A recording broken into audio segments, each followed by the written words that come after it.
A woman from Missouri stepped out of a horse-drawn carriage into the wilderness, with no flowers, no welcoming smiles, only a silent man, a farm drowning in debt, and workers who looked at her with pity. They thought she had come to cook and keep quiet. They were completely wrong. Today's story is about Clara Whitmore, a woman the entire frontier had underestimated and paid dearly for it. If you enjoy stories of true strength, hit like now and comment the name of the city you're watching. I want to know how far this story has come. The stagecoach hit a rut so hard that Clara Whitmore's elbow slammed into the wooden door panel and her hat tipped sideways over one eye. She pushed it back up with the heel of her hand and pressed her face to the narrow gap of the window, squinting at the land rolling past outside. It was not what she'd pictured. She'd told herself not to picture anything. Back in Hannibal, Missouri, her neighbor Dottie Crane had warned her about that specifically. "Don't go building a painting in your head, Clara May. The West is not a painting. It is a very large pile of dirt with ambitions." Clara had laughed at that. She wasn't laughing now. The land through the window was all dry grass and brown rock, interrupted now and then by a scraggly tree that looked like it had given up halfway through growing and simply stopped. The sky was enormous, like she'd grant it that. The sky was genuinely impressive. Everything beneath it, less so. The driver called something from the box above, and the coach lurched to a slower pace, grinding down a rutted track toward a cluster of buildings that squatted low against the hillside like they were trying not to be noticed. A main house with a porch that sagged on the left side. A barn with one door hanging open at an angle that suggested the hinge had broken some time ago and no one had gotten around to it. 3 smaller outbuildings of varying states of collapse. A water trough. A fence line that started with real posts and then gave up and became a strand of wire tied to stakes someone had driven in at irregular intervals. Black Ridge Ranch. Clara sat back from the window and smoothed the front of her traveling dress, which was blue-gray wool and already too warm for the temperature. She was 24 years old. She weighed more than the ladies' magazine said a woman should, which she had spent approximately 2 years being bothered by before deciding that the ladies' magazines could manage their own affairs and she would manage hers. She had wide shoulders and capable hands, and brown hair that was currently escaping from its pins in several places, and she had traveled 9 days by rail and 2 days by coach to reach this particular arrangement of broken buildings in the middle of nowhere. And she was not going to cry about it. She had decided that on day 3 of the train ride, when she'd had sufficient time to think the whole situation through. The coach stopped. She heard boots hit the ground outside. Then the door opened, and a man stood there squinting up at her in the afternoon light. He was taller than she'd expected from the photograph. Leaner, too. The way a person gets lean when they're not eating enough rather than the way they get lean from good living. Dark hair that needed cutting. A jaw that needed shaving. Eyes that were a particular shade of gray that could have been called blue in better lighting, and they were looking at her with an expression she couldn't quite read. Not unfriendly, not warm either, just assessing. "Miss Whitmore," he said. It wasn't a question. "Mr. Cross." She took the hand he offered and stepped down from the coach, her boots finding uncertain ground. Up close, he smelled like horses and dust and a trace of something that might have been tobacco. He let go of her hand the moment she was steady. "Long ride," he said. "Yes." "You eat?" "Not since this morning." He nodded once, like that was useful information, and turned to deal with her trunk, which the driver was lowering from the top of the coach. Clara stood where she was and looked at the ranch properly for the first time. It was worse up close. The porch sagged worse than she'd thought. 2 of the front steps had gaps where boards were missing. The front window had a crack running diagonally across it that someone had attempted to repair with what appeared to be pine pitch, and the repair had not held. Paint? There had been paint at some point, clung to the siding in patches, like the building itself was molting. 3 men had come out of the barn while she was on the coach. They stood at a distance, watching her with the specific carefulness of people who don't know what to say to a stranger and have settled on saying nothing. She nodded in their direction. One of them touched the brim of his hat. The others just looked. Ethan Cross lifted her trunk himself. It was heavy. Clara had packed practically, not lightly, and she watched him take the weight of it without flinching, which told her something. Whatever else was wrong with this place, the man at least was still working. He carried the trunk up the sagging porch steps, held the screen door open with his boot, and disappeared inside. Clara followed. The inside of the house smelled like cold grease and dust and, faintly, like mildew. The front room held a table with 3 mismatched chairs, a cold stove, a shelf with 2 books on it, and a rag rug that had once been colorful and was now mostly gray. The kitchen beyond it was functional but bare. A cast iron range, a dry sink, a shelf of canned goods that Clara automatically counted and found insufficient. Ethan set her trunk at the foot of the stairs and straightened up. "Room's up top," he said. Left door. I'm in the right." Clara looked at him. He looked back. Neither of them said anything for a moment. She had known, of course, from the letters, that this was not going to be a conventional arrangement. He'd been honest about that, which she had appreciated, blunt in a way that some women from the agency had apparently found off-putting, but that Clara had found refreshing. "The ranch is in a difficult season," he'd written, which she had understood to mean something considerably worse than a difficult season. "I need a capable woman, not a decorative one." She had read that line 3 times. Then she'd written back. "I'd like to see the books," she said. He blinked. "The books?" "The accounts, ledgers, whatever you're keeping records in." A pause. "You do accounts?" "I kept the books for my father's hardware store for 4 years." She said it plainly, without emphasis. "I'd like to see where things stand." Ethan Cross looked at her for a long moment. Then he went to the shelf, moved the 2 books aside, and pulled out a battered ledger from behind them. He held it out to her. She took it, opened it to the most recent pages, read for about 45 seconds. "I'll need something to eat first," she said, closing it again. "And then we should talk." The kitchen fire took her 3 attempts to get going properly. The flue needed cleaning. She could tell by the way the smoke backed up before pulling through, and the kindling whoever had stacked in the box was damp. She found dryer pieces at the bottom of the pile and coaxed the fire into something reliable, then went through the shelf of supplies with methodical hands. Salt pork, 4 cans. Dried beans, a sack. Flour, not much left. Coffee, enough. Lard. A half round of hard cheese that she tested with a thumbnail and determined was still good. Potatoes in a bag under the dry sink, some of them starting to go soft. Onions, several. She made a meal out of it. Not a lavish meal. She'd been cooking since she was 8 years old, and she knew the difference between a meal that was meant to impress and a meal that was meant to sustain. What she made that evening was the second kind. Salt pork with onions, beans cooked down until they were thick, the firmest of the potatoes sliced and fried in the cast iron until they were brown at the edges and tender through. Coffee that was strong because that was how she made it. She carried plates to the 3 men at the table without being asked. They were surprised. She could see it in the way they straightened up, the way they looked at the food and then at each other. "Much obliged, ma'am," said the oldest one, a man in his 50s with a beard that was mostly gray and hands that were mapped with old scars. He'd told her his name was Walt when she'd passed him in the yard. Walt Greer. He'd been at Black Ridge 7 years, which meant he'd been there long enough to watch the decline happen gradually. "You're welcome," Clara said. The youngest one, barely past 20, freckled, with the particular thinness of a boy who has been working too hard and eating too little, sat down with his hat still on before the older man next to him gave him a look. He took it off. "Sorry," he said. "Beg pardon, ma'am." "Sit however you're comfortable," Clara said. "I'm not running a parlor." She went back to the kitchen, filled her own plate, and brought it to the table as well. The 4th man, Ethan, came in through the back door while she was sitting down, stopped when he saw the table, and looked at his plate. Then he looked at her.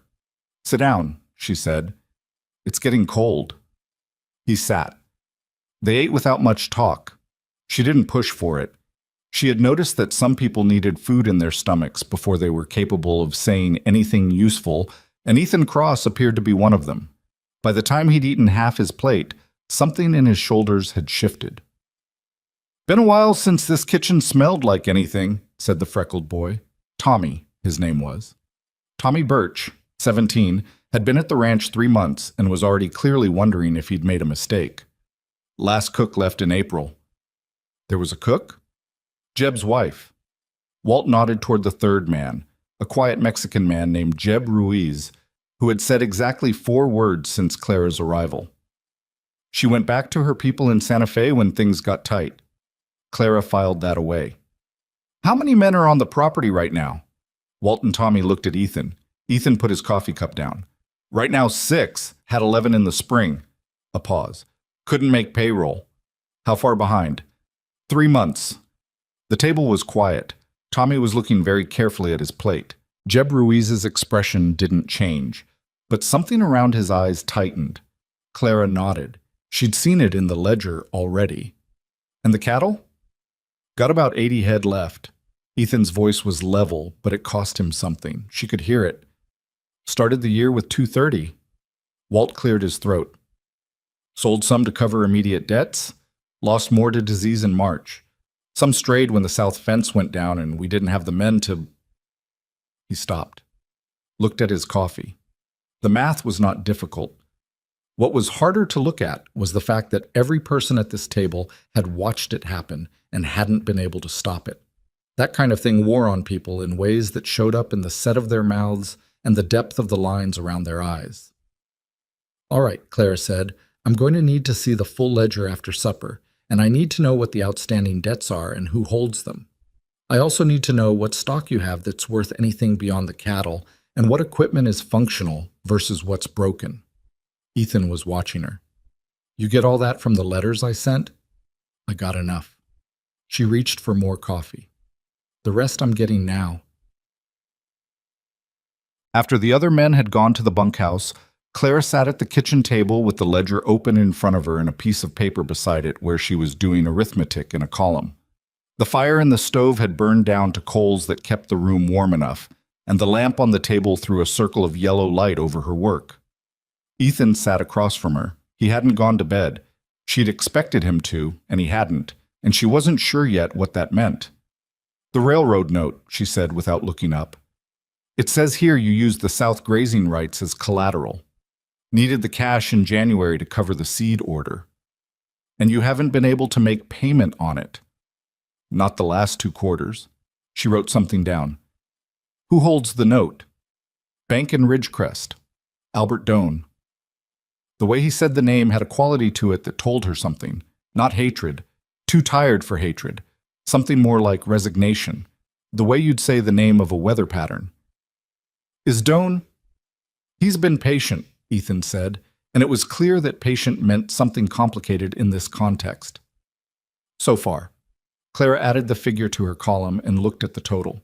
She looked at it for a moment without speaking. How bad? Ethan said. It wasn't really a question. Bad.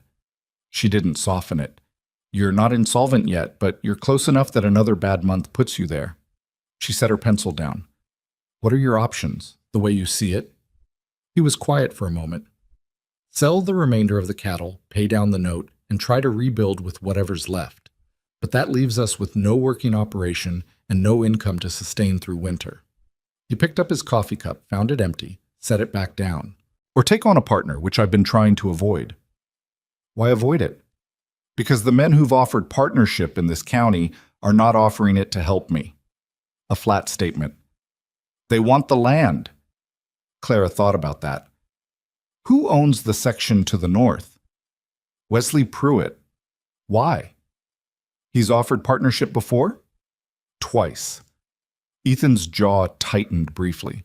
The second time, he offered considerably less than the first. That was telling. A man who lowered his offer was a man who was betting the other party would get desperate enough. Clara looked at the ledger again. She looked at her column of numbers.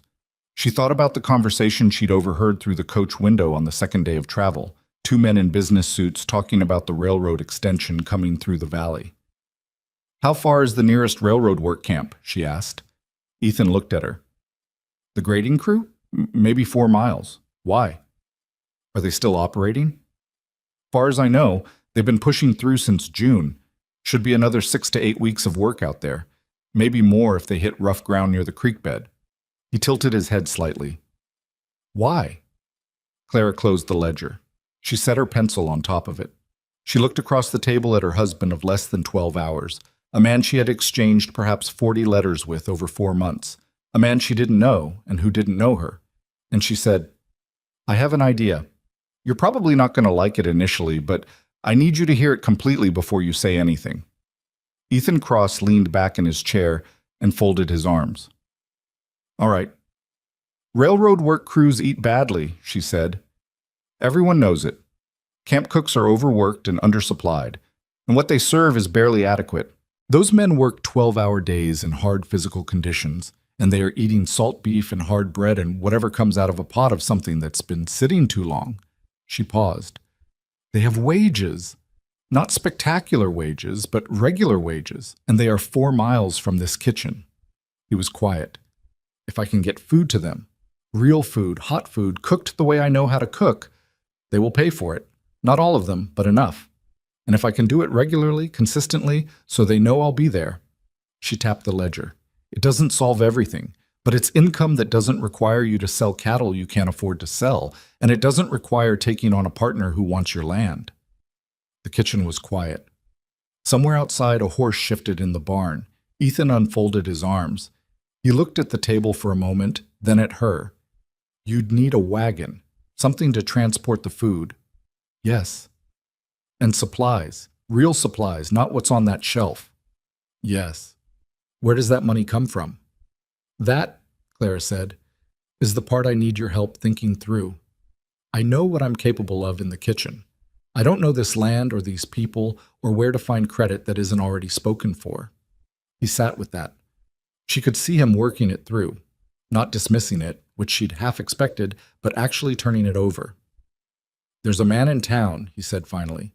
"Supplier named Gideon March. He's extended credit before to ranchers he thought were worth the risk. He's particular about it. Doesn't do it lightly. Could you get me a meeting?" Ethan looked at her again in that way he had, like he was recalibrating something. "I can try." "That's all I'm asking," Clara said. She picked up the ledger and her paper with the figures on it and set them on the shelf near the stove. "I'll do the dishes. You should sleep. You should sleep too. You've been traveling for—" "I'll sleep when I'm done thinking," she said, which was true and had been true her entire life and showed no signs of changing. He stood up from the table, paused at the kitchen doorway. "Miss Whitmore." She looked up. He seemed to search for something to say, then, "The food was good?" It was not a lavish compliment. It was not even particularly warm, but it was said like he meant it, with that same blunt directness as his letters, and she found that she preferred it to warmth that was performed. "Thank you," she said. "Good night, Mr. Cross." He went upstairs. She stayed at the table and thought, and listened to the silence of the ranch around her. She was up before the sun. The ranch had a rhythm to it, or had once, and the ghost of that rhythm was still there in the way the animals moved, and the way Walt Greer's boots hit the porch steps at the same time every morning, the sound reaching her through the kitchen window as she coaxed the stove to life. She learned that rhythm in the first 3 mornings. She didn't try to impose something new on top of it right away. She watched first. The men were not lazy. That was the first thing she wanted to note clearly to herself, because it would have been easy to see the dilapidation of the place and assume the people in it weren't working. They were working. Tommy Birch was up at first light every morning and didn't stop moving until dark. Walt Greer operated with the methodical steadiness of a man who had been doing physical labor for 4 decades and had learned to pace himself. Jeb Ruiz was quiet and precise and fixed things with whatever was available. She watched him repair a broken harness brace with a piece of wire and a strip of leather he'd cut from something else, and the repair held better than the original had probably held for years. The problem wasn't effort. The problem was that the ranch had been starved, not of work, but of resources, and she was starting to understand, of direction. Ethan made decisions when decisions were clearly needed, but there was something in him that had gone quiet over the course of however long things had been declining. Some part of him that had retreated into the daily management of the crisis rather than the big picture thinking that might have addressed it differently. She didn't say this to him. Not yet. She filed it. On the second morning, she made biscuits. This sounds like a small thing, and it was not a small thing. She'd found a bag of baking soda behind the flour that she'd missed in her first inventory. And she'd found a crock of lard that was not ideal but would work. and she had made 32 biscuits in the cast iron skillet, turning them in batches, and set them out on the table wrapped in a clean cloth to keep them warm. Tommy Birch came in from the barn and stopped dead in the kitchen doorway. "Those are biscuits," he said. "They are. We haven't had biscuits since—" He looked at Walt. Walt Greer sat down, took one, and bit into it without ceremony. He chewed. Something happened in the lines of his face that might have been relief. "Good biscuits," he said. Tommy ate 4. Clara didn't say anything about it. The third man who came in that morning was not one she'd met yet. A tall, angular man with a narrow face and dark eyes that moved around the room before settling on her. He'd been out repairing a section of the south fence, Ethan had mentioned. His name was Cole Mercer, and he'd been at the ranch about the same time as Jeb, 2 years, and something about the way the other men looked when he walked in told her there was a dynamic there she hadn't mapped yet. Mercer looked at the biscuits, looked at her. "You're the new wife," he said. Not unfriendly, not warm either. "Clara Cross," she said, which was the first time she'd used that name out loud. It felt odd in her mouth. She was still getting used to the shape of it. "Help yourself."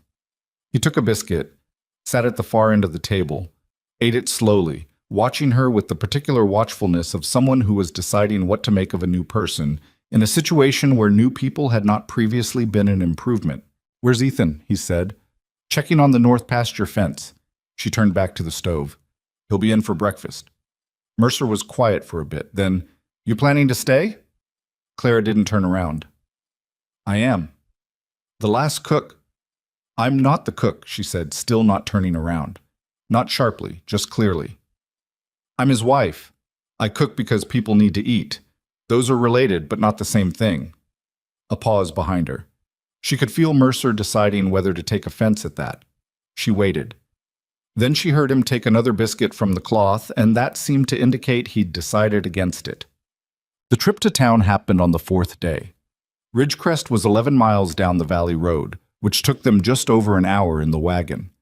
Ethan drove, and Clara sat on the bench beside him, which was not exactly comfortable.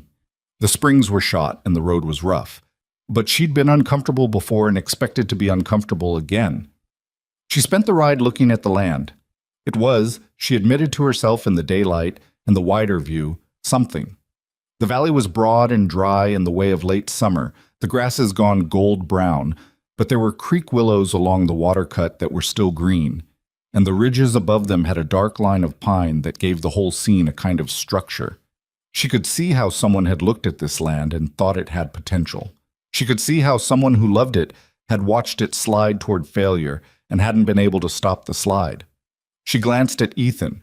His hands on the reins were easy, which meant he was comfortable driving, which meant he'd done it 1,000 times. He was looking at the road ahead. "Tell me about Doan," she said. He was quiet for a moment. "Albert Doan runs the Ridgecrest Savings and Loan. Been there about 8 years. Came from somewhere east, Denver maybe, or further back than that. He's not dishonest in any way you could prove, but he's patient in a particular way, willing to let accounts run a little past due, willing to carry a note that other banks wouldn't. In exchange for what? In exchange for knowing that eventually the man who can't pay is going to have to make a choice about the property." He said it without inflection. "He's accumulated a considerable amount of land in this valley over the past 8 years. Clara absorbed that. "He's called on any notes yet?" "Not directly. Usually it's something else. A man sells to cover the note before it gets to that point, or the bank works out an arrangement involving the property as partial settlement. It's always presented as the reasonable option, the mutually beneficial solution." A pause. "Webb Hartley sold his north section last spring. Said it was his decision. I know Webb Hartley, and I know how long he'd been fighting to keep that section." "So Doan isn't a villain, exactly. He just operates in a system that trends a certain direction." Ethan looked at her. "That's one way to put it. I'm not saying it's all right. I'm saying understanding it is different from being angry about it." She looked back at the road. "If I'm going to find credit somewhere that isn't already inside his system, I need to know what that system looks like." Gideon March's general store sat at the near end of Ridgecrest's main street, and it was the sort of store that looked like it had been there long enough to grow roots. Barrels on the porch, window full of goods. The smell of coffee beans and sawdust and dried goods hit her when she stepped in through the door. March himself was a short, round man in his 60s, with a white beard he kept trimmed and sharp blue eyes above it, that did not miss much. He came from around the counter when Ethan introduced Clara, and he shook her hand with a firm grip that she matched. "Heard you'd arrived," he said. "Word travels." "I've only been here 4 days," Clara said. 4 days is more than enough time in this valley." He said it without offense. "What can I do for you?" "I'd like to talk about an account," she said. "A supply account." "Mister, Cross can tell you what the ranch's history with you has been." "I know the ranch's history," March said. He looked at Ethan, then back at her. "The question is where it's headed." "I'll tell you what I'm planning," Claire said, "and you can decide whether it changes anything." She told him, not all of it. She didn't have all of it figured out yet. But the core of it, the railroad camp, the food wagon, the income model that didn't depend on cattle prices or land sales. March listened without interrupting, which she appreciated. When she was done, he was quiet for a moment. He looked at Ethan. "She your idea or her own?" "Entirely her own," Ethan said. March looked at Clara. His sharp blue eyes did their assessing thing. She let them. "The railroad crew," he said. "You know there's 240 men out there right now, grading crew and track layers both." "I didn't know the exact number," Clara said. "That helps." "You'd need a real setup, not just a pot on a fire. A wagon, proper equipment, a way to keep food hot and move it efficiently. You know how to organize something like that?" "I know how to cook for 12 men out of a poorly stocked kitchen on the second day in a new place," she said. "Scaling up is a logistics problem, and I'm good at logistics." Something shifted in March's expression. Not a smile exactly. Something more like the look of a man who has spent decades extending credit based on his read of people and is currently revising his read in an unexpected direction. "I'll extend a provisional account," he said, "enough to get you started with supplies for 2 weeks. After that, I want to see receipts. What you bought, what you sold, what came back. If the numbers make sense, we talk about extending further." Clara nodded. "That's fair." "One condition." He pointed at her not unkindly. "You come to me directly with the accounts, not through the bank, not through Doan's people. This arrangement is between you and me, and I want to know what I'm looking at." "Understood," she said. They shook hands again. Outside, walking back to the wagon, Ethan was quiet for a moment. Then he said, "He's never extended to a woman before, on her own request." "I noticed," Claire said. She climbed up to the bench. "I think he's been waiting to see if anyone was going to do something sensible out there." Ethan climbed up beside her and took the reins. He was quiet again for a stretch of road. Then, "What do you need from me?" "I need you to find me the best wagon you have on the property. I need to know if any of the men can drive a team reliably while I work in the back. And I need you to stop calling me Miss Whitmore." He glanced at her. "What should I call you?" "My name's Clara," she said. "We're married. You may as well use it." A pause. Then, with something that might have been the ghost of a different expression than the one he usually wore. "All right, Clara." The wagon rolled back toward the ranch. The valley opened out around them in the long afternoon light, and Clara was already doing the numbers in her head. Supplies, portions, prices, logistics, the 4-mile drive to the camp, and the 240 men who had been surviving on bad food for months. She was going to need more flour. She was going to need a lot more flour. That evening, she walked the perimeter of the yard alone for the first time, after supper was done and the kitchen was clean. The sky was doing something extraordinary in the west, layers of orange and pink fading into a dark blue overhead. But she wasn't really looking at the sky.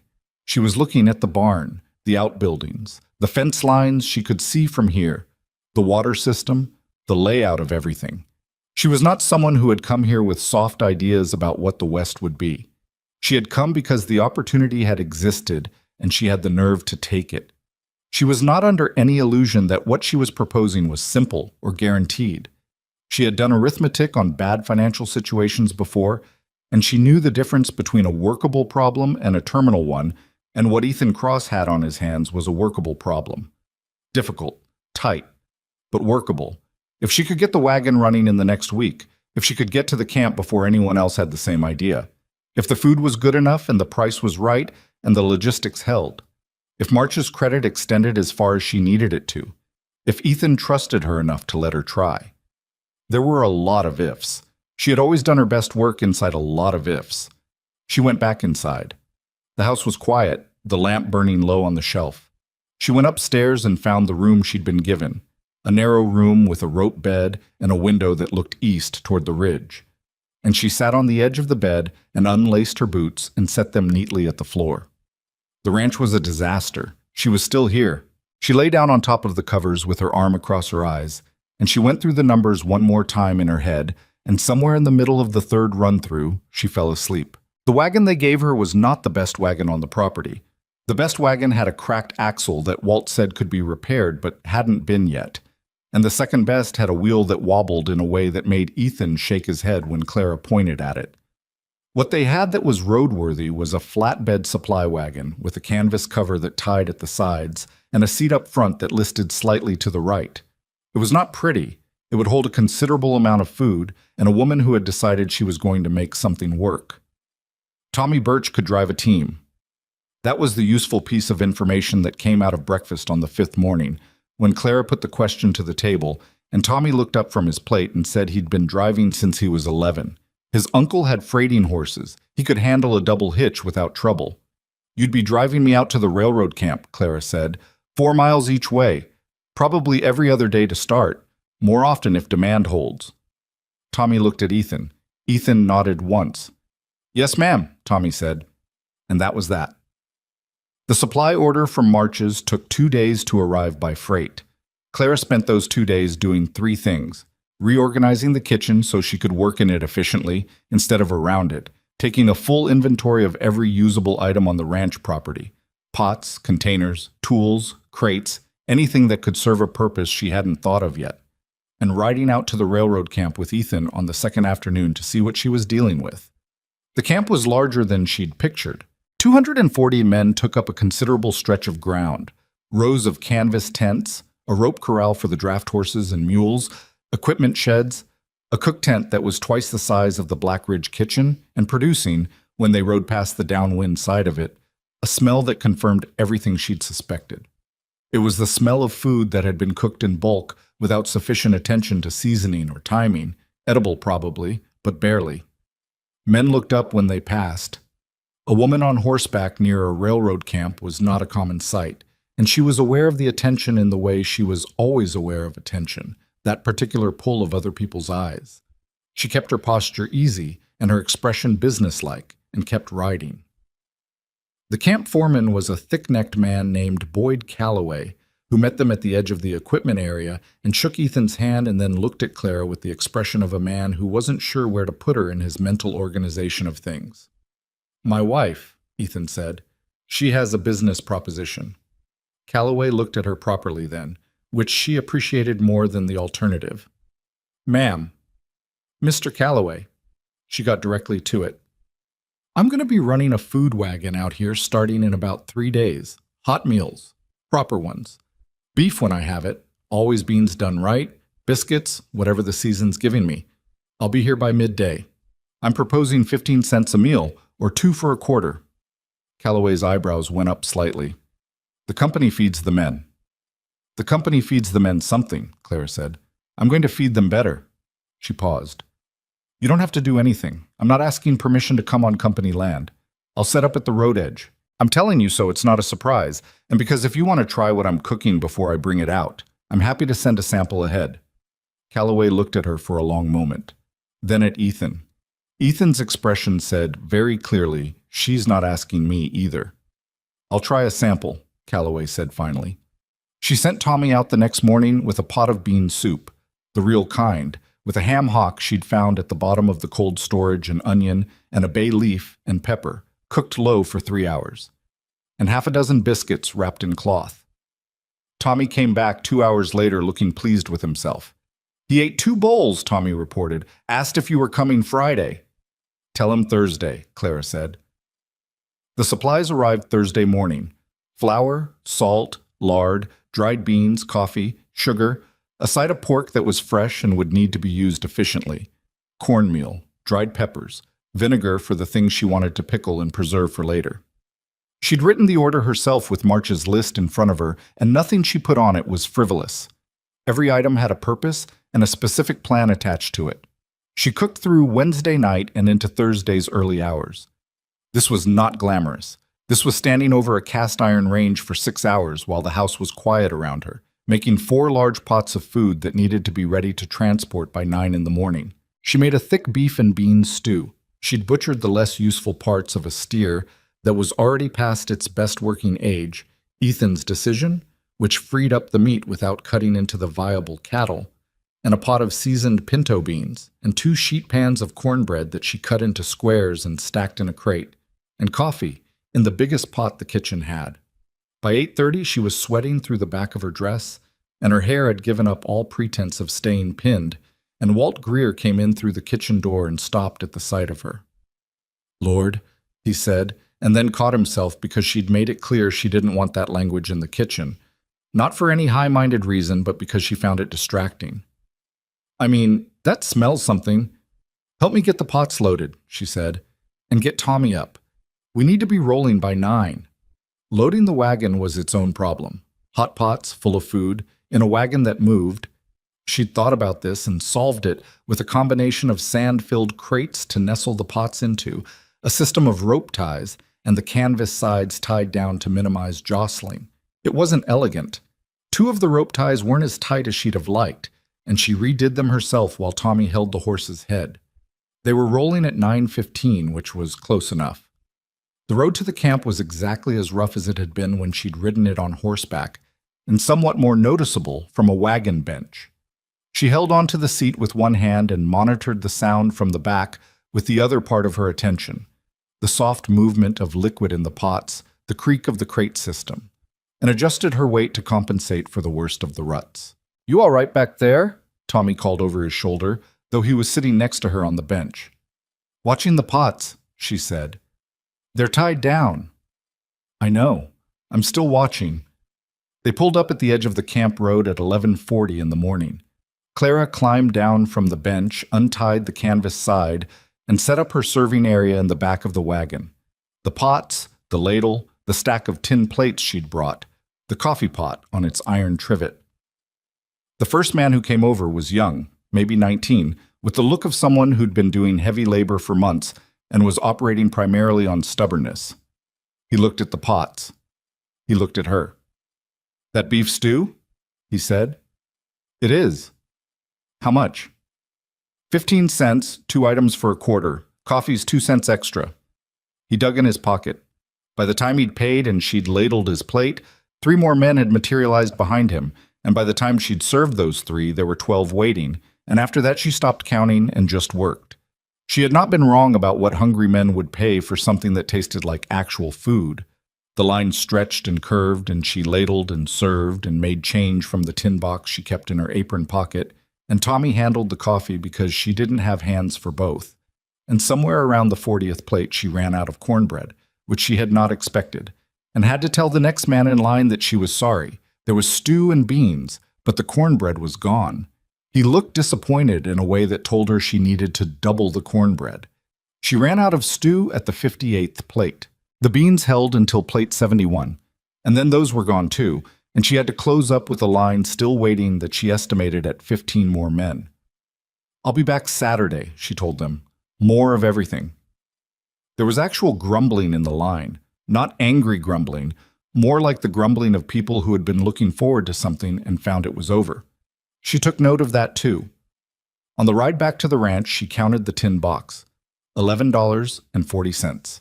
She counted it twice because she didn't believe it the first time. Tommy glanced over at the money in her hand. His eyebrows went up. He didn't say anything because his mouth was doing the kind of smile that was trying not to be a smile and wasn't entirely succeeding. "Don't say anything yet," Clara said. "It's 1 day." "Yes, ma'am," Tommy said, still not smiling. Ethan was in the yard when they pulled in. He came to the wagon and looked at the empty pots and then at Clara. "How'd it go?" he said. She held out the tin box. He looked at it, took it, opened it. The expression that moved across his face was not one she'd seen on him before. Not happiness exactly, more like a man looking at something he'd stopped believing was going to happen. "That's from one run," she said. "I ran short. Next time I'll bring more." He closed the box and handed it back to her. "You ran short," he repeated. "I'll need to plan portions better. I underestimated the cornbread, and I need a second person helping serve so I can focus on the food." She looked at the house. "Does Jeb's wife, is she still in Santa Fe, or would he—" "She's in Santa Fe." Ethan thought for a moment. "Walt's sister is in town. She's been looking for work since her husband passed in the spring." "How old is she? 40, maybe? 45? Strong woman, used to hard work. Can you ask her if she'd be interested in coming out here? I'd pay her from the wagon receipts, not from the ranch accounts. She'd be working for me." Ethan looked at her with that recalibrating look again. "I can ask." Walt's sister was named Ruth Greer. She'd kept her maiden name after her husband died, which Clara understood. And she arrived at the ranch on Saturday morning driving her own mule and carrying a carpet bag that suggested she'd already decided she was staying before she'd technically been offered the position. She was a broad-shouldered woman with gray-streaked hair and hands that showed 40-something years of hard use, and she looked at the kitchen and the wagon and Clara and said, "Walt says you cook." "I do," Clara said. "He says you sold out on the first run." "I did." Ruth nodded once, hung her hat on the hook by the door and said, "What do you need me to do?" What happened over the following 2 weeks was not a smooth expansion. Clara would have been suspicious of a smooth expansion. What happened was a series of problems that she solved one by one, with varying degrees of success and one significant failure. The significant failure was the fourth run, when a wheel bearing on the wagon gave way 2 miles from the ranch, and they lost an hour while Tommy improvised a repair with a piece of wire and a strip of leather that was basically the same thing Jeb had done to the harness, but applied to a wheel. And by the time they got to the camp, the stew was only warm and the cornbread had gone cold, and Clara made a decision on the spot to discount every plate by a nickel and absorb the difference herself. The men were decent about it. That wasn't the point. The point was that she could not be operating on one wagon with a bearing that was questionable. And she went back to the ledger that night and made a decision about the wagon repair fund that moved money from a reserve she'd been trying to protect and put it toward the axle instead. She didn't sleep well that night. The problems that she solved more cleanly were the supply problems. She went back to March twice in the first 2 weeks to adjust the order, and each time he watched her receipts and adjusted the account without comment, except on the second visit when he looked at the numbers and said, "You're moving more volume than I expected." "I ran short twice," Clara said. "I'm still figuring out the right quantities." "You're still ahead on every run," March said. "That's not nothing." The problem she had not anticipated, or had anticipated and underweighted, was the social problem, which was to say, there were people in the valley who did not find what she was doing straightforward or admirable, and some of them said so. The first she heard of it was from Ruth, who had been into town midweek for a personal errand and came back with the specific expression of a woman who has heard something annoying and is deciding how much of it to pass along. "Meredith Calder says you're making a spectacle of yourself," Ruth reported, somewhat flatly. "Running a food cart like a peddler." Clara was rolling out dough and didn't stop rolling. "Meredith Calder know anything about how ranch finances work?" "Meredith Calder's husband runs the feed store. He's been solvent for 20 years. "Then Meredith Calder can afford opinions," Clara said. "I cannot." Ruth made a sound that might have been a short laugh and started on the beans. The second piece of social information came from Ethan, who had been into Ridgecrest on a Tuesday for supplies and came home quieter than usual, which she'd learned to read as him having heard something he was deciding how to tell her. She waited until after supper when the kitchen was cleared. "What?" she said. He looked up from the table. "What?" "You've been quiet since you got back. What did you hear in town?" He was quiet for a moment. "Albert Doan asked about you." "Asked what?" "How the wagon business was going. Whether it was sustainable." He turned his coffee cup on the table. He used that word, sustainable. "And you said?" "I said it was going well." "Did he seem pleased about that?" "No," Ethan said. He did not. Clara considered that. Doan had a note on the ranch. If the ranch's financial situation improved, if the note got paid down, if the ranch stopped being the kind of distressed property that might eventually need to make a decision, that changed things for him. She had understood this in abstract when she'd first talked to Ethan about it. Now she was understanding it more concretely. He's going to find a way to complicate things, she said. Probably, Ethan said. He's patient. So am I. She stood up. I need to make a bigger cornbread order. I keep running short. Ethan watched her carry her cup to the sink. After a moment, Clara. She turned. The men are different, he said, since you've been here. Walt especially, but all of them. He seemed to be choosing words carefully, which was not his natural mode, but he was doing it anyway. I don't just mean the food, though the food is... He stopped, started again. When Jeb fixed that harness last week, it was the first time I've seen him do something without checking whether it was worth the effort first. Men who are operating on empty don't fix things. They get through the day. Clara looked at him. She hadn't thought about it exactly in those terms, but she recognized it. People need to feel like they're part of something that's going somewhere, she said. Not necessarily somewhere big, just not backwards. Ethan nodded. He looked at the table. Then he looked at her again with something in his expression that was different from the assessing look she'd grown accustomed to. More open, less measured. I should have said this before, he said. What you're building out there, it matters. It's not built yet, Claire said. It's a wagon and 2 women and a teenager with a team. It's more than that. She looked at him for a moment. Then she said, Get some sleep, Ethan. We've got an early start tomorrow. She went upstairs. But she stood at the window of her narrow room for a few minutes before she got into bed, looking out at the dark shape of the ridge against the sky, and she allowed herself, briefly, carefully, to think that he might be right. She was still keeping the backup plan in her head, still knowing that one bad run, one broken axle, one stretch of bad weather could tip the arithmetic back the wrong direction. She was not someone who had ever let a good week talk her into believing everything was going to be fine. But there was something here that hadn't been here 2 weeks ago. Something in the sound of the ranch, the way the men moved around it, the way Tommy whistled sometimes while he was hitching the team, the way Ruth had started humming while she worked the beans, low and tuneless and entirely unconscious. Clara went to bed. In the morning, she had 200 portions to prepare. She was already behind. The letter arrived on a Tuesday, tucked between a feed invoice and a notice from the county assessor's office, and Clara almost missed it because she was in the middle of calculating how much lard she needed for the week's cornbread, and her mind was entirely occupied with fractions. Ruth set the mail on the kitchen table without comment, and Clara glanced at it between numbers and then looked again because the return address was not anything she'd seen before. Halloran and Associates, Regional Development, Denver, Colorado. She set down her pencil. The letter was written in the careful, formal language of men who had lawyers review their correspondence before sending it. The substance of it, stripped of the formal language, was this.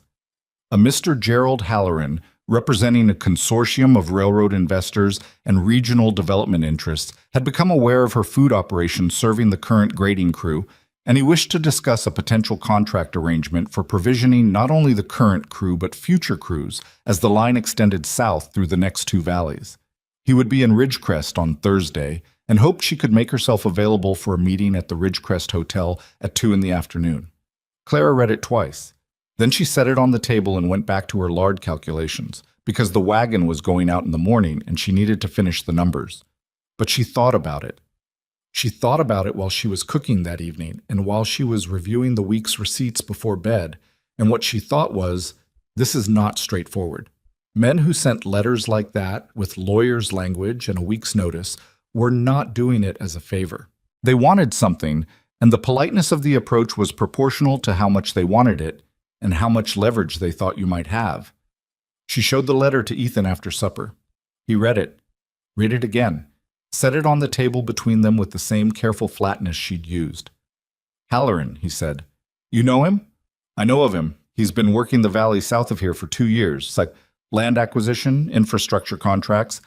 He's connected to the railroad company, but he's not employed by them directly. He operates in the space between. Ethan tapped the edge of the letter. He does well in that space. He wants to contract the food supply for future crews. That's what the letter says. What do you think the letter doesn't say? Ethan was quiet for a moment. He was getting better at this, at the kind of conversation where the question underneath the question was the real one. Or maybe he'd always been capable of it and hadn't had anyone to do it with. If he contracts you, Ethan said slowly, he controls your pricing, your schedule, your supply chain. You become a vendor inside his operation instead of an independent one. And if he controls that, he stopped. Then he controls whether I'm viable, Clara finished, and by extension, what we have to bargain with. With the banknote. With everything. She folded the letter and set it inside the ledger for safekeeping. I'll go to the meeting, she said, but I'm going to talk to March first. Gideon. March read the letter in his back office, with his reading glasses on and a cup of coffee going cold at his elbow, and when he was done, he set it on his desk with the expression of a man who had seen this particular shape of thing before. Halloran's done this twice in the South Valley that I know of, he said. Brings in a local operation, offers them scale and security, and the contract gives them the volume they wanted but locks the pricing 3 years out. By year 2, costs have gone up and the margins are gone, but they're locked in. So the contract is the trap, Claire said. The contract is the trap.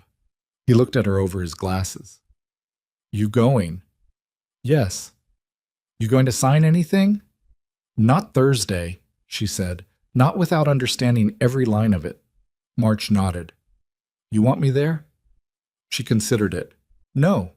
I want to hear what he says when he thinks he's dealing with a ranch wife on her own.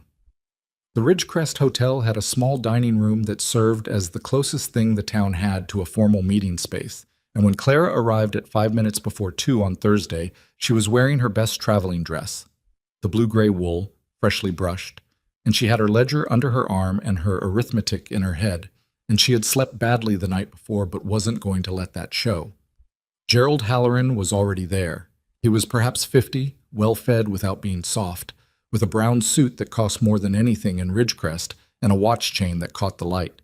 He stood when she came in, which she noted, and extended his hand, which she shook. Mrs. Cross, he said, thank you for making the trip. Mr. Halloran? She sat down across from him and put the ledger on the table where he could see it, which was deliberate. Your letter mentioned a contract. He smiled the smile of a man who was accustomed to controlling the pace of conversations. It did. Can I offer you some coffee first? The hotel's is... I've had coffee, Claire said pleasantly. Tell me about the contract. Something shifted slightly behind his eyes. He'd expected a different opening. Pleasantries, some nervousness, the usual dance of a person who is grateful to be at the table. He recalibrated smoothly and opened the leather case at his elbow. The contract was 4 pages. She read all of it while he sat across from her, and she read slowly because she was not going to miss something because she felt the pressure of his waiting. The terms were, on the surface, attractive. Guaranteed volume. Provisioning for up to 300 men across 2 work camps as the line extended. Advance payment on supplies. A 3-year arrangement with renewal options. The problems were in the details. The pricing was fixed for the full 3 years with no adjustment clause for supply costs. The exclusivity clause prevented her from selling to any other railroad-adjacent operation within a 50-mile radius. The termination clause allowed Halloran's consortium to cancel with 30 days' notice for any reason defined at their discretion, while her termination rights required 90 days in demonstration of material breach. She closed the contract, set it on the table. The pricing structure, she said, it's fixed for 3 years. That gives you certainty, Halloran said. You know exactly what revenue to expect. It gives me certainty that if my supply costs increase, which they will, over 3 years, my margins compress until the operation isn't viable. She said it without heat, the way she'd say a mathematical fact. The exclusivity clause prevents me from developing other business to compensate. Halloran's smile stayed in place. The volume we're offering compensates for... The termination terms are asymmetrical, Clara continued. You can exit in 30 days. I need 90 and have to prove breach. In a 30-day exit scenario, I've turned down other business for 3 years, and I'm left with nothing. The smile was still there, but it was working harder. Mrs. Cross, I don't think you quite understand the opportunity. I understand it precisely, she said. You're offering me scale in exchange for control. In year one, that looks favorable. In year two, when my costs have gone up and my pricing is fixed and I can't sell to anyone else, I'm working for you at a loss I can't exit without losing everything I've built. She folded her hands on top of the ledger. I've seen this structure before.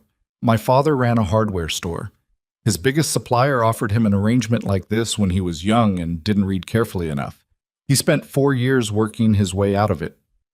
Halloran looked at her for a long moment. The dining room was quiet around them. Mid-afternoon, no other diners, just the distant sound of something in the hotel kitchen. What would you propose instead? He said. His voice had changed slightly. Still professional, but the performance of ease was gone. 1-year terms with annual renegotiation, pricing adjustable by a cost index tied to regional supply prices, mutual 30-day termination rights, the exclusivity radius reduced to 15 miles, not 50. She met his eyes. And I want the advance on supplies written as a loan with fixed terms, not as a company advance, so the debt is mine to manage and not a lever in your hands. Halloran was quiet. He picked up his coffee cup, found it had gone cold, set it back down. You've thought about this, he said. I did the math last night, Clara said. It took a while. He sat back. He was reassessing her in a way that was almost visible, and she let him do it, because this was the moment where men like him decided which version of the conversation they were going to have next. The patronizing version, where they explained to the ranch wife why she didn't understand the opportunity, or the real version. I can agree to 1-year terms, he said. The pricing index is negotiable. The termination rights, he paused. I'll need to discuss with my partners. Of course, Clara said. I'm not signing anything today.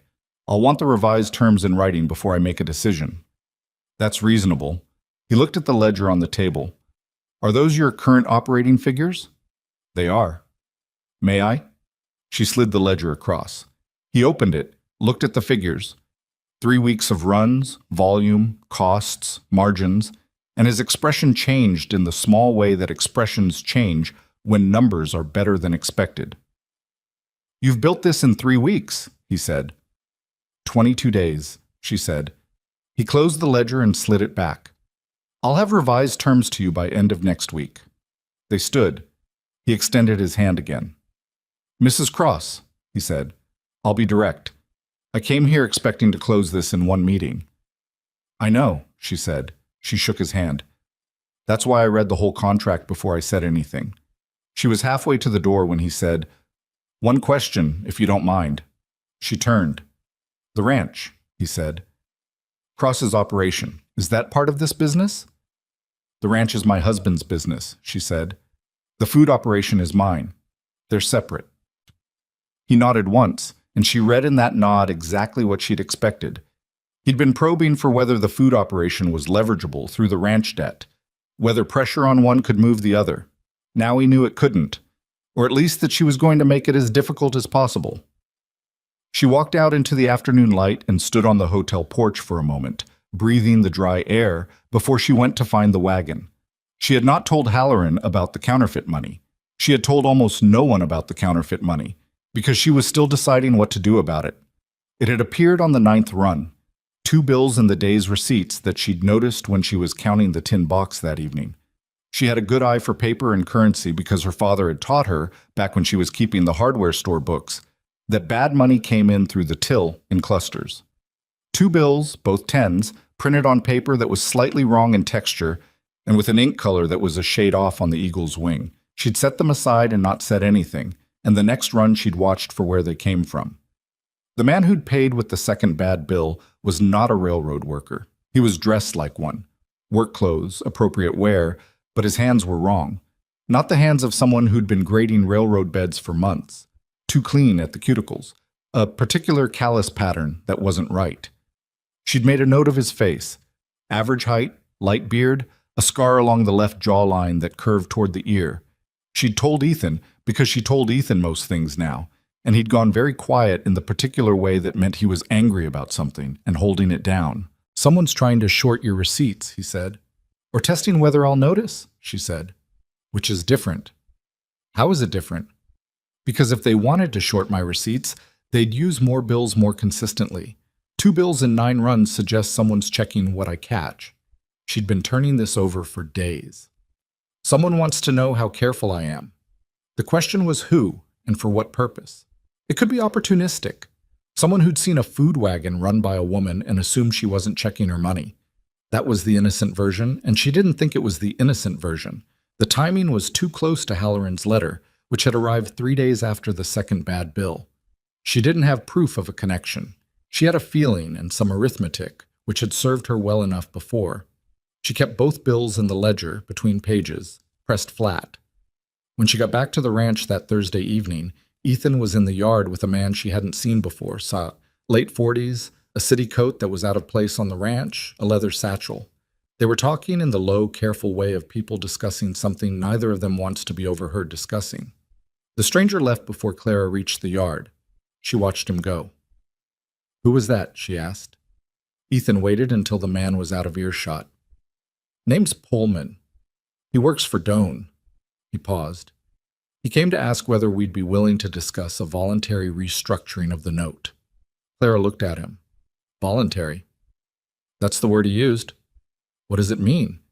"It means Doan is proposing to convert the note to an equity arrangement. He takes a share of the ranch in exchange for forgiving the outstanding payments." Ethan's voice was flat in the way it got flat when he was working hard to keep something out of it. A 30% share to start. She let that sit for a moment. Around them, the ranch was in its late afternoon state, the horses moving in the near pasture, the smell of the evening meal Ruth had started in the kitchen coming through the window. "He's feeling pressure," she said. "The note should have enough runway that this conversation happens in 6 months, not now." "That's what I thought." "What did you tell Pullman?" "I told him I needed to discuss it with my wife." He said it without any particular emphasis, just as the accurate description of what he'd said. Clara looked at the road where Pullman had gone, then at the ledger under her arm, then at the house. "He knows the receipts are good," she said, "or he's heard they are. Halloran's probably not the only one in this valley who knows about the wagon." She paused. "If we pay down the note before he can make the equity conversion happen, he loses his leverage. And if my contract with Halloran comes through on better terms than the original proposal, our income picture changes considerably." Ethan looked at her. "Can we pay it down? Right now?" "Not all of it." She opened the ledger to the current page. "But we can make a substantial payment, enough that the remaining balance doesn't justify an equity conversion at 30%. She ran her finger down the figures.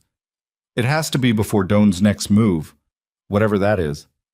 The problem was that paying down the note substantially meant pulling from reserves she'd been building against exactly this kind of emergency.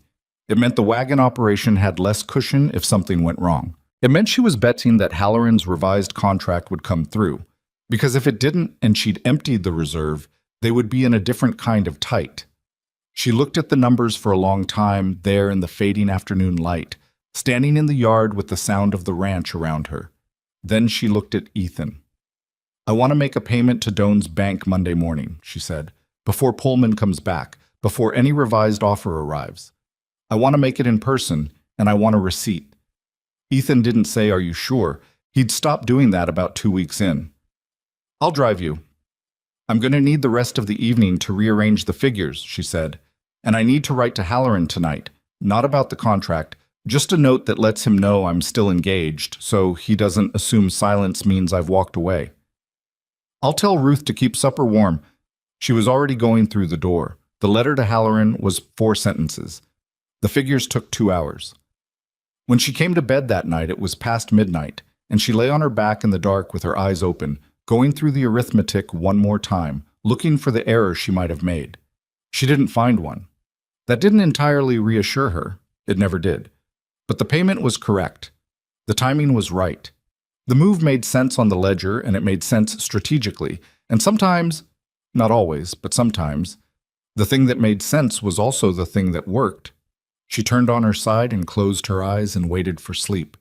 And while she was waiting, she remembered the 2 bad bills pressed flat between the pages of the ledger, and made a note to herself to show them to March when she was in town Monday. She had a feeling she was going to need a witness. Gideon. March looked at the two bills for a long time without touching them.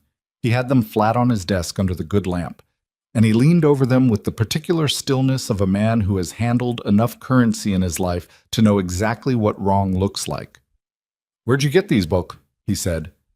"Came through the wagon receipts." Clara stood across the desk from him.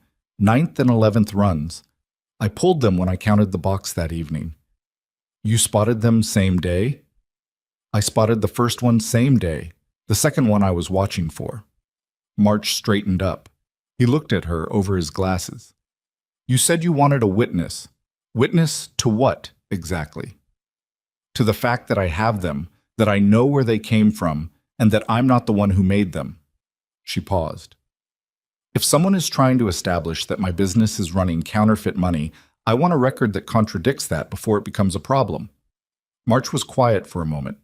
Then he opened his desk drawer, found a piece of paper, and wrote something on it. Dated it. Described both bills, signed it, slid it across to her. "That's my written statement that you brought these to me voluntarily on this date," he said. "You keep that." "Thank you." "You think it's Doan?" "I think it's someone working on Doan's behalf," Clara said. "I don't think Doan touches things like this directly." She folded the paper and put it in the ledger. "What I think is that someone wanted to see if I was paying attention, and if I wasn't, they'd find a way to use it." March made a sound that wasn't quite a word. "You pay attention considerably," he said. "I've had to," Clara said. The bank was 4 doors down from March's store, and Clara walked it with her ledger and Ethan beside her and the weight of the decision she'd made the night before still sitting solid in her chest. The Ridgecrest Savings and Loan had a front room with 2 teller windows and a door behind them marked A. Doan, Manager. And when Clara told the teller she was there to make a payment on the Cross Ranch note, the door behind the windows opened before the teller had finished writing it down. Albert Doan was smaller than she'd expected. She'd built a picture of him from the way Ethan described his patients, the way March talked about his methods, and the picture was of someone physically imposing. The man who came through the door was perhaps 5'8", neat gray hair, a suit that was well made and well pressed. His face was pleasant in a way that had been practiced until it was automatic. "Mr. Cross," he said.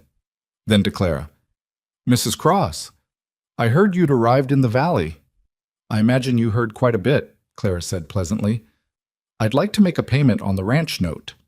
Something moved in Doan's eyes and was gone. "Of course. We can step into my office."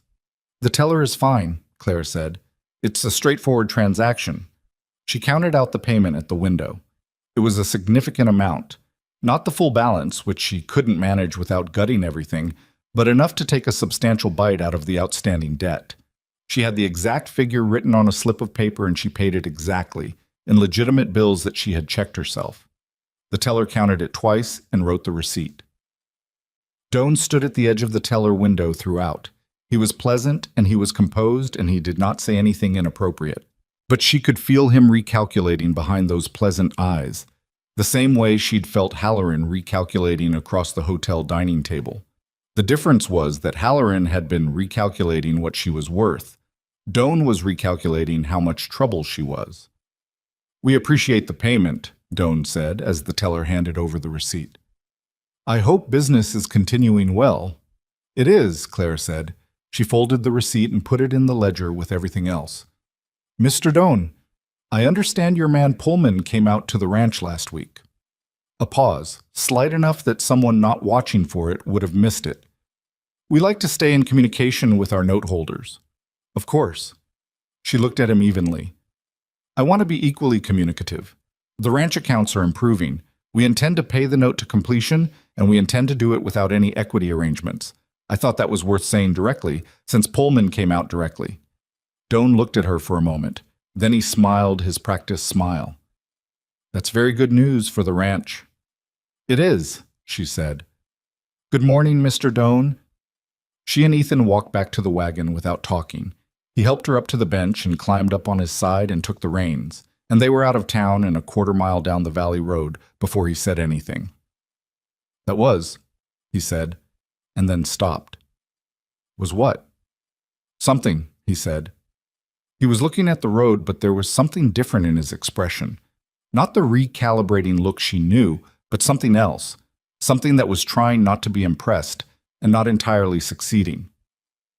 It was a bank payment and a conversation, Clara said. It was a warning, Ethan said. You told him you knew what he was doing, and you were going to make it not work. And you did it in a way he can't take offense at. Taking offense would require admitting what he was doing, Clara said. He won't do that. They rode in silence for a while. The valley was beginning to show the first edges of fall, the creek willows yellowing at the tips, the mornings carrying a chill that hadn't been there 3 weeks ago. Time moving, the season moving. She was always aware of it now in a way she hadn't been before the ranch, when time had moved at the pace of a hardware store and not the pace of weather and cattle and harvest. Halloran's revised terms came in yesterday's mail, she said. Ethan glanced at her. You didn't say. I was waiting until after the bank. She'd read the letter twice the previous evening, then a third time in the early morning. He moved on the pricing. There's an adjustment clause tied to regional supply costs now, up to 15% annually. The termination rights are now 45 days mutual. The exclusivity is reduced to 20 miles. Not 15. Not 15, but 20 is workable. She looked at her hands on the ledger in her lap. The advance on supplies is written as a structured loan, fixed terms, my name, not channeled through the consortium's accounts. That was the important one, Ethan said. That was the important one, she agreed. He was quiet again. Then, you're going to sign it. I'm going to have March read it first, and I want to write one more modification. I want the volume minimum set lower in year 1, with a scale clause that increases it as I demonstrate capacity. If I sign to 300 men from day 1 and something goes wrong with supply or logistics, I'm in breach. If I start at 150 and scale up, you protect yourself on the low end. I protect myself on the low end. She looked up at the road ahead. It's not a perfect contract. There's no such thing as a perfect contract, but it's survivable, and it gives us room to grow without trapping us. Ethan drove for a while without speaking. She'd noticed over the past weeks that this was how he processed things. Not silently, exactly, but slowly, turning something over until he'd looked at all the sides before he said anything about it. When you came here, he said finally, I thought you'd be… I don't know what I thought. Someone who needed more than I had to give. Clara looked at him. Not because of anything you said, he continued, just because of the situation, the ranch. I thought I was asking someone to walk into a failure. He kept his eyes on the road. I should have said this before. I should have said it a lot earlier. But I want to say it now, while things are… He paused. While I'm clear about it. Ethan, I'm not good at this, he said. Not an apology, just a fact. I know, she said. Neither am I, for different reasons. He looked at her then. She looked back. We're building something here, she said. I don't know yet what it's going to look like when it's finished, but I'm not going anywhere. He nodded once. That was enough. The Halloran contract, with Clara's final modification written in and initialed by both parties, was signed at March's store on a Wednesday afternoon in the first week of October. March witnessed it. Tommy Birch, who had driven Clara into town, stood in the background looking like he wasn't sure whether to be excited or solemn and landed somewhere between the two. Halloran shook her hand across the counter. He was not the kind of man who lost gracefully, but he was the kind of man who could recognize a better position than the one he'd started from, and somewhere in the negotiation he'd arrived at the understanding that Clara Cross was not going to be managed. She was going to be dealt with, which was different. I look forward to a productive arrangement, he said. So do I, Clara said, and meant it as completely as she'd meant anything in her life. What followed was not easy. The phrase expanded operations suggested something orderly, a smooth progression from one scale to the next, and the reality was considerably messier. The first week under the Halloran contract, she needed to provision a second work camp 12 miles further down the valley, and the logistics of running 2 wagons on staggered schedules with food that needed to arrive hot and in adequate quantities were a problem she had only partially solved on paper. The actual solving happened in real time, with errors. The second wagon needed a driver. Tommy couldn't be in 2 places, and Jeb Ruiz, it turned out, had been driving freight before he came to the ranch, and he took over the second run with a quiet competence that Clara had not doubted, but was still grateful for when she saw it in practice. Ruth's neighbor, a widow named Paulette Mears, came on to help in the kitchen when the volume outpaced what Ruth and Clara could manage between them. And Paulette turned out to be faster with a knife than anyone Clara had ever seen, and had strong opinions about the correct seasoning of pinto beans that were, Clara admitted privately, mostly correct. The kitchen at Black Ridge was running at capacity inside 2 weeks. This was both the problem and the evidence that what she'd built was real. She needed more space, more equipment, a second stove or a summer kitchen set up in the yard, and she needed it before the volume got ahead of her ability to produce. She went back to March. The conversation was different this time. She came in with the signed Halloran contract, her current operating figures, and a specific ask: an equipment loan to fund a yard kitchen setup, repayable from operating income over 6 months. March read the contract, looked at the figures, set them down. "You don't need me to tell you the numbers are good," he said. "No," she said. "I need you to tell me whether you'll extend the loan." "I'll extend it." He picked up his pen. "You want to talk about the future of this operation?" She looked at him. "What about it?" "You're going to outgrow that ranch kitchen. Not in a year, maybe, but you're going to outgrow it." He set down the pen. "There's a building on the south end of Main Street that's been empty for 2 years. Used to be a dry goods store.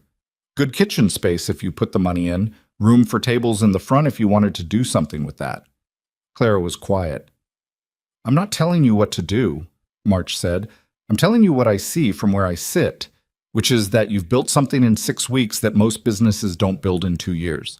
And the question is whether you build it here and keep it at the ranch, or whether you build it into something the town can see." She went home and thought about it for 3 days. She thought about it while she was cooking and while she was reviewing figures and while she was walking the perimeter of the yard in the evenings, which had become her habit.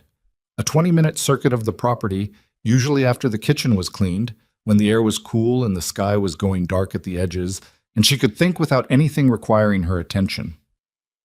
On the third evening, Ethan fell into step beside her. He did this sometimes now, wordlessly joining the circuit, and she'd stopped being surprised by it.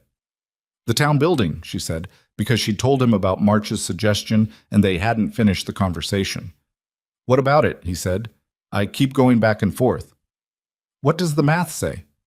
"The math says it's viable if the contract holds and if I can staff it properly." She paused. "The math doesn't say whether it's the right thing."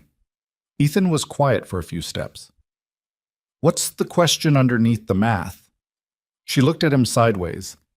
He'd gotten better at that question, or she'd gotten better at recognizing when he was asking it. "Whether I'm building this for the ranch," she said, "or whether I'm building it for something else." "Can it be both?" She thought about that. Ruth, who had come out here because she needed work and had stayed because she'd found something worth staying for. Paulette Mears, who laughed at her own jokes while she was chopping and had mentioned casually that her sister in Baxter County was also widowed and also looking for something. Tommy Birch, who had stopped looking like he was wondering if he'd made a mistake and started looking like a young man who was part of something. "Walt said something to me last week," Clara said. "He said this place feels like a ranch again." She walked a few more steps. "He didn't mean the cattle or the fence lines. He meant the people." "I know what he meant," Ethan said quietly. She stopped at the corner of the yard where the fence post was solid and the view opened up toward the ridge. The sky was a deep blue-gray with the last of the light along the horizon. She could see the barn, the house, the outline of the outbuildings. The same view she'd had on the first evening she'd walked out here, when the whole property had looked like a collection of things in the process of giving up. It didn't look like that now. She couldn't point to exactly what had changed in the physical structure. The porch still sagged, the barn door still needed a proper hinge. There was a list of repairs as long as her arm that hadn't been touched yet. But something in the way the buildings sat against the landscape had changed. Something inhabited about them that hadn't been there 6 weeks ago. "I'm going to take the building," she said. Ethan didn't say anything for a moment. Then, "You'll need someone in town you can trust to manage it when you're out here." "Ruth," she said, "if she'll do it." "She'll do it." Clara nodded once, turned back toward the house. They were halfway across the yard when Ethan said, "Clara." She looked at him. He stopped walking. He wasn't looking at the house or the barn or the ridge. He was looking at her, and in the low light, his expression had the quality of something that had been worked up to over a considerable distance. "What you've done here," he said. "What you're still doing." He stopped, started again. "I was losing this. I knew I was losing it, and I couldn't stop it. And I brought you here because I was out of other ideas, and I thought—" He shook his head. "I thought maybe someone capable could buy me a little time, hold things together long enough for me to find another answer." Clara waited. "You didn't buy me time," he said. "You changed what was possible." He looked at her in that direct way he had, no performance in it. "I want you to know I understand that. Not just the business of it. What it cost you to come here, what you put in, what you gave up or risked or—" He ran out of words, which was not unusual for him. "I didn't give up anything I wanted to keep," she said. It was true. Missouri had been the place she'd been, not the place she'd been going toward. She hadn't known that until she got here, but she knew it now. He nodded. That was enough for him, and she understood that about him by now. That enough was not insufficient, it was just the right amount. They went back inside. The cattle were in better condition by that point than they'd been since winter. Ethan had put the wagon income to work on feed and veterinary attention, and the 80 head they had were solid animals in reasonable condition, better than they'd been in the spring. He'd been quietly in conversation with a rancher north of Ridgecrest about a small herd, not a large acquisition, just enough to begin the process of rebuilding what the bad year had taken. He'd mentioned it to her over the ledger one evening, carefully, in the tone of a man who was no longer assuming she wouldn't have an opinion about it. She'd had an opinion about it. They'd worked through the numbers together, the two of them at the kitchen table, the lamp burning low while the ranch was quiet around them. And it had been ordinary, in the way that the best things become ordinary when they're right. Just two people looking at the same set of numbers and trying to find the best path through them. She'd thought about that afterwards, about how long she'd been doing this alone, not just at the ranch, but before, keeping her father's books without anyone who wanted to look at them with her, making decisions inside her own head because there was no one to make them with. It was not something she'd felt acutely at the time. She felt its absence now, which was different. The herd from the North Rancher came in on a cool Thursday morning in mid-October, 12 head of good stock that the men drove down the valley road and into the south pasture, while Clara stood at the fence and watched. Walt Greer stood beside her, and he was quiet for a while, watching the animals settle into the pasture, and then he said, "First new cattle this ranch has seen in 2 years." "First of more," Clara said. Walt made a sound that was probably agreement. He was not a demonstrative man. Neither was she particularly. They stood there in the morning cold watching the cattle and not saying much else, and it was comfortable, the way things were comfortable when they'd been earned. Inside the house, Ruth was already at the range starting the day's production batch, and the smell of it was coming through the kitchen window. Beans and pork, and something with cornmeal that Paulette had been developing. A variation on the standard cornbread that used a bit more lard and a half measure of sugar that the railroad men had been requesting specifically. Tommy had the wagon half loaded in the yard. Jeb's second wagon was rigged and ready. It was not a simple operation. It was not a smooth operation. It was a complicated, often exhausting, frequently improvised operation that ran on the combined effort of people who had their own troubles and their own limitations and were working alongside each other anyway. Clara knew that. She didn't need it to be simple. She needed it to work, and it was working, and that was a different and more valuable thing. She pushed off the fence post. "I need to get the morning batch finished before Tommy's ready to roll," she said to Walt. "He'll wait," Walt said. "He'll wait, but I won't make him," she said, and went back to the kitchen. The building on the south end of Main Street smelled like old wood and dust, and the particular emptiness of a space that had been waiting too long for someone to decide what to do with it. Clara stood in the middle of the front room on a Saturday morning in late October with a measuring tape in one hand and a pencil behind her ear, and she turned slowly, looking at the ceiling, the floor, the two large windows that faced the street. Ruth stood near the door with her arms folded. "It needs work," she said. "Everything needs work," Clara said. "That's not the question." "What's the question?" "Whether what it becomes is worth what it costs to get there." Clara walked to the back wall, measuring the distance with her steps. Kitchen goes back here. The range against this wall. We'll need to reinforce the floor under it. The boards are soft in the corner. Counter space along here. The front room has tables, 4, maybe 5, depending on the spacing. Ruth looked at the front room. She was a practical woman who did not spend much time on sentiment, but something in her face shifted slightly as she looked at the space. The windows and the light coming through them, the proportions of the room, the way it opened toward the street.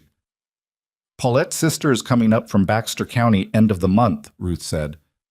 I know. I got her letter. She can cook. Paulette told me. Clara made a note on the paper she was carrying. I want to talk to her before I offer anything, but if she's half what Paulette says, we'll need her. Ruth nodded. She walked to one of the windows and looked out at the street. The ordinary weekday commerce of Ridgecrest, people moving past on the boardwalk, a wagon going by with a load of timber. You know, Meredith Calder's going to have something to say about this, she said. Meredith Calder has something to say about everything. She's going to say you're getting above yourself. Clara looked up from her notes. Above what exactly? Ruth turned from the window with the ghost of a smile. That's what I thought, she said. The renovation took 3 weeks. Clara did not supervise it from a distance. She was in the building most mornings, making decisions about the counter placement and the stove installation, and the flooring in the kitchen, which needed to be replaced rather than repaired. She was not a carpenter or a mason, and she hired people who were, but she knew what she needed the space to do, and she communicated that with the same directness she applied to everything else. There were 2 arguments with the man installing the range about the flue angle, and she won both of them because she was right about the draw, which the first fire proved. At the ranch, the wagon operations continued without pause. The Halloran contract was running, the second camp was provisioned, and Jeb drove the second wagon with Tommy on the first as steadily as if they'd been doing it for years. Paulette had the kitchen production in hand on the days Clara was in town, which had been a leap of faith that turned out to be warranted. Paulette didn't need supervision, she needed clear expectations and adequate supplies, and with both of those she was entirely capable. Ethan had taken on the cattle rebuilding with the same methodical steadiness he brought to everything physical on the ranch. The 12 head from the north had settled well, and he was in conversation with 2 other ranchers in the valley about a spring purchase that would bring them close to a working herd again. He didn't talk about it with the breathless optimism of a man who'd just seen the worst reverse. He talked about it carefully, practically, the way a man talks about something he's not sure he's allowed to hope for yet. Clara understood that. She was operating the same way herself most days.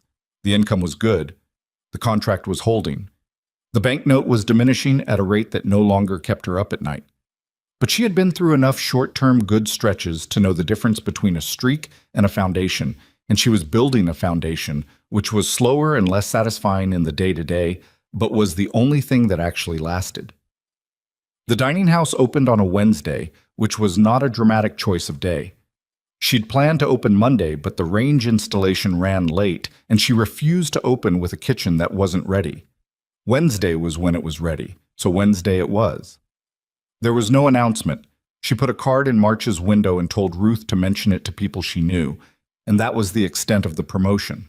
She cooked what she always cooked, in larger quantities with the better equipment, and she unlocked the front door at 11 in the morning and waited to see who came. The first customer was Boyd Calloway, the camp foreman, who had ridden into town for supplies and came in off the street with the look of a man who'd smelled something through an open window and followed his nose. He sat at the nearest table and looked around. You opened a restaurant, he said. Dining house, Clara said. What can I get you? Whatever you've got, he said. Same as always. She brought him beef stew and cornbread and coffee, and he ate it at a table with a cloth on it instead of from a tin plate on the back of a wagon. And at some point while he was eating, 2 railroad surveyors came in off the street and sat at the next table. And then a woman Clara didn't recognize who turned out to be the wife of the county land recorder. And by 1 in the afternoon, every table was occupied, and Ruth was moving between them with the efficiency of a woman who had decided this was her domain and was right about that. It was not a triumphant opening in any cinematic sense. The gravy was slightly too thin because Clara had misjudged the ratio with the larger pot. One of the table chairs wobbled, and she made a mental note to get it fixed before someone went over sideways. Ruth ran out of clean cups before 2 o'clock and had to wash and refill in real time, which was not ideal. But the tables were full. And at the end of the day, when Clara counted the till, she sat with the number for a long moment and then set it on the counter and went to find Ruth. Ruth was in the kitchen, washing the last of the pots with the focused energy of a woman at the end of a long day. "Good day," Clara said. Ruth looked at her. "How good?" Clara told her. Ruth's hands stilled in the wash water. She turned and looked at Clara directly. "That's one day," Ruth said. "I know." "First day, things are always—" "I know," Clara said. "But it's a start." Ruth turned back to the pot. After a moment she said quietly, "My husband used to say I was wasted keeping house." She scrubbed at something on the pot's side. "He didn't mean it unkindly. He just meant he could see I was capable of more, and he didn't know what to do with that." A pause. "I didn't either, for a long time." Clara leaned against the counter. She didn't say anything, because Ruth wasn't looking for a response. She was arriving somewhere at her own pace. "This is the first thing I've done in 20 years that felt like mine," Ruth said. "I want you to know I know what that cost you to give me." "It didn't cost me anything," Clara said. "You earned it." Ruth made the sound that was not quite a laugh. "Same thing." The counterfeit money matter resolved itself in November, in a way that was less dramatic than Clara had half expected, and more inevitable than she'd hoped. The man with the scar along his jawline appeared in Ridgecrest in the company of 2 men from a Denver currency investigation office, which meant someone other than Clara had been watching him and had followed him here. March's written statement was part of a larger body of evidence that Clara was asked to provide to the investigators, which she did. The 2 bills, the statement, her notes about the dates, and the run numbers, and her description of the man's hands and the inconsistency she'd noticed. The investigator who took her statement was a lean, precise man named Adler, who wrote very fast and asked clear questions. And at the end of the interview, he looked at his notes and said, "You pulled these from your receipts on the same day." "The first one, yes," Clara said. "The second, I was already watching for. Most people don't catch them that fast." "My father taught me to check the paper and the ink color every time," she said. "He had a supplier who shorted him once, early on. He never got shorted the same way twice." Adler closed his notebook. "The man you described is part of a scheme that's been operating through 3 territories. Your testimony and Mr. March's statement place him here and connect the bills to his presence." He looked at her evenly. "You understand you'll likely be asked to provide further documentation if this proceeds to a hearing." "I understand," she said. The connection to Doan was never proven formally. Clara had suspected it, and March had suspected it, and Ethan, when she told him, had suspected it with the quiet certainty of a man who'd been watching Doan operate for years. But suspicion wasn't evidence, and the investigation focused on the currency scheme itself rather than whoever might have been funding or directing it, and Albert Doan remained at his desk at the Ridgecrest Savings and Loan with his pleasant, practiced face. What changed was subtler than a formal reckoning. By the time the investigation concluded, the Cross Ranch note had been reduced to a remaining balance that was manageable rather than threatening. The dining house was producing steady income, and the food wagon contracts had been renewed for another term. There was nothing left for Doan to be patient about. The opportunity he'd been waiting for, a distressed property, a desperate owner, a deal that would look like a rescue, had simply ceased to exist. She saw him once, in December, at March's store when she came in to review the quarterly supply account. He nodded to her from across the room. She nodded back. That was all. Sometimes that was how things ended.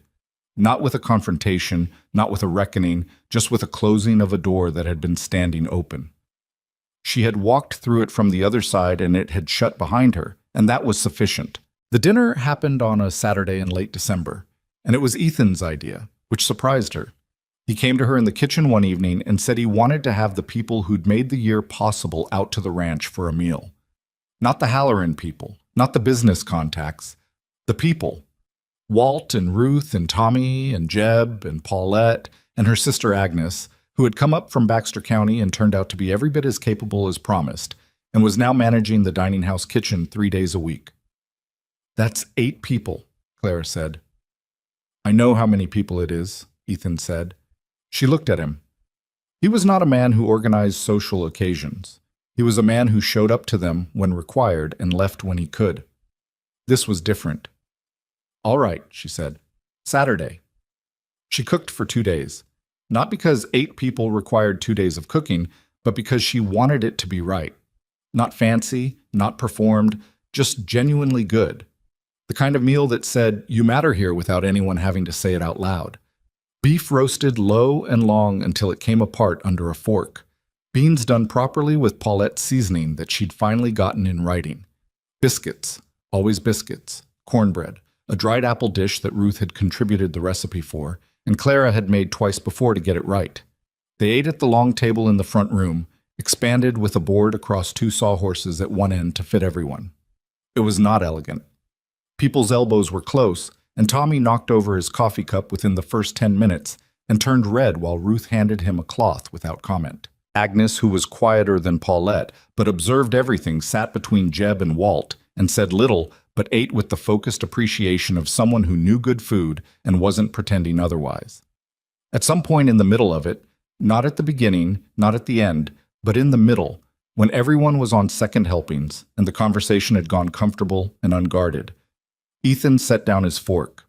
The table quieted in the way tables do when a person who doesn't usually make speeches is about to make one. He was not comfortable with this. Clara could see it. He was doing it anyway.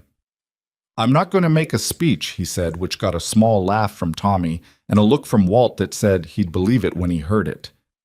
"I just want to say—" He stopped, looked at the table, looked up again. "A year ago I was losing this place. I knew it, and I couldn't stop it, and I was out of ways to try." He paused. "I sent a letter to a woman in Missouri because I didn't have any better ideas, and I didn't tell her the full truth of how bad things were, because I thought if I did, she wouldn't come." Clara looked at him. She hadn't known he'd held that back deliberately. Or she'd suspected it and never said so. "She came anyway," Ethan said. "And she saw exactly how bad it was inside the first hour. And she stayed anyway, and she worked in ways I couldn't have predicted and wouldn't have thought to ask for. And what's sitting at this table right now, all of it, is because of that." He looked at Clara directly. "I'm not good at saying things like this, but I wanted to say it in front of everyone who helped make it true, so it wasn't just something I said privately and quietly." The table was quiet. Clara looked back at him. She felt something that was not quite embarrassment and not quite gratitude, and not quite any of the things she had words for. She was not a person who had been in the habit of being seen, not clearly, not by people who were paying proper attention. "You kept the ranch," she said. "You kept it going long enough for there to be something to save. That matters." "Not the way—" "Different ways matter differently," she said. "That's all." Ruth, who was sitting closest to the stove and had been quiet through all of this, said, "Can we have the apple dish now, or are we still—" That broke it, which was probably what Ruth intended. And Paulette laughed, and Tommy reached for the cornbread, and the table came back to itself. Clara got up to bring the apple dish from the kitchen, and she stood in there alone for a moment with her hands on the counter, looking at the cast iron range that she'd learned to use in the first week, the shelf of supplies that was no longer sparse, the window that looked out toward the barn where the horses were settled for the evening, and the cattle in the near pasture were dark shapes against the winter ground. She thought about the woman who'd stepped off a stagecoach into a dying ranch 8 months ago.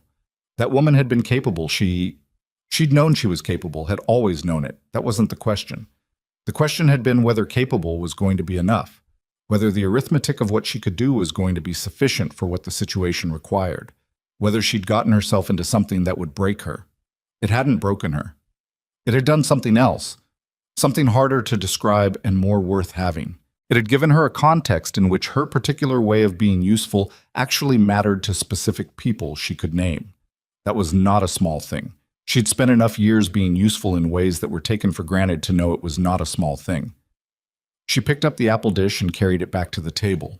The note on the Black Ridge Ranch was paid in full on the 14th of February. Not intentionally sentimental timing, just when the figures aligned.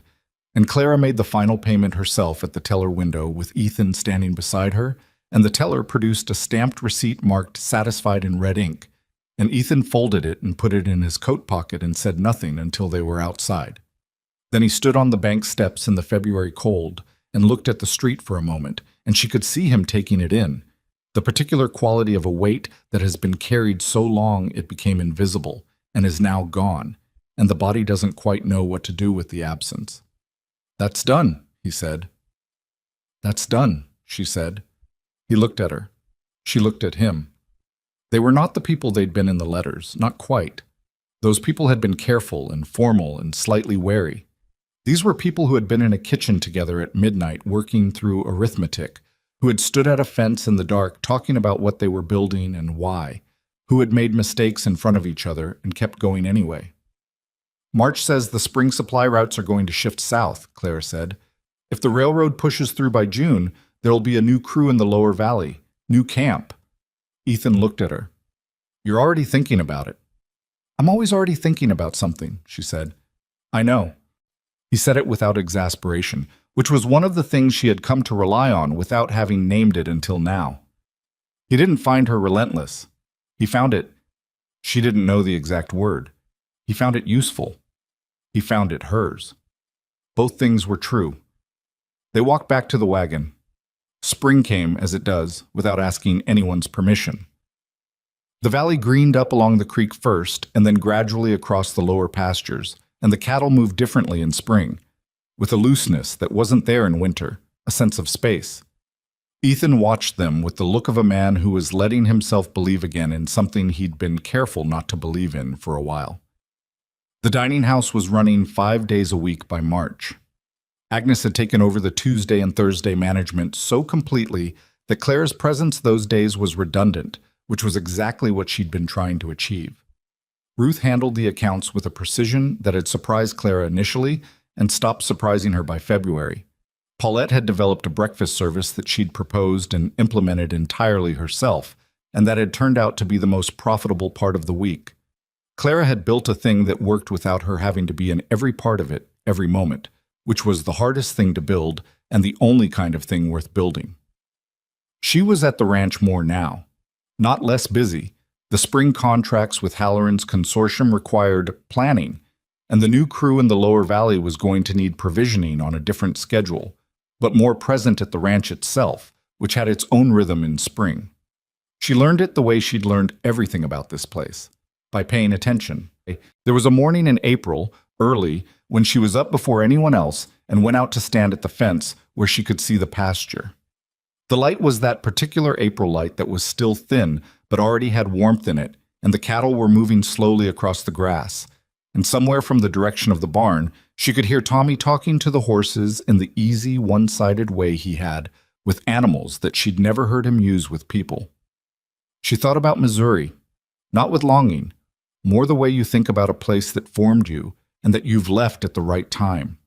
She thought about her father's hardware store and the column of figures and the years of being the most competent person in a room and having that be simultaneously her entire worth and completely invisible. Worth that depends on other people noticing it is worth that can be taken away.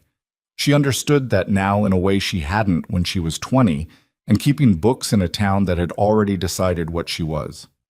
The kind of worth that couldn't be taken away was the kind you built into things, into a ledger that showed income where there had been debt, into people who were doing work that mattered because you'd found a way to need what they were capable of. She wasn't going to be remembered the way people in books got remembered. There wasn't going to be a monument. 40 years from now, the dining house on Main Street would probably be something else, and the food wagon routes would be someone else's operation. And most of what she'd built would be invisible in the way that all foundations are invisible once the structure is standing on them. That was fine. That was, in fact, the whole point. She heard boots on the porch behind her, and then Ethan came and stood beside her at the fence. "Early," he said. "Couldn't sleep." "Thinking?" "Always." He leaned on the fence post, looked at the pasture. The cattle moved and the light grew, and the morning came on in its quiet, unhurried way. "Tommy asked me yesterday," Ethan said, "if he could stay on permanently, not season work. He wants to know if there's a place for him here." Clara looked at the pasture. Tommy Birch, 17, who'd come to the ranch 3 months before she had and been half thinking about leaving, who now whistled when he hitched the team. "What did you tell him?" she said.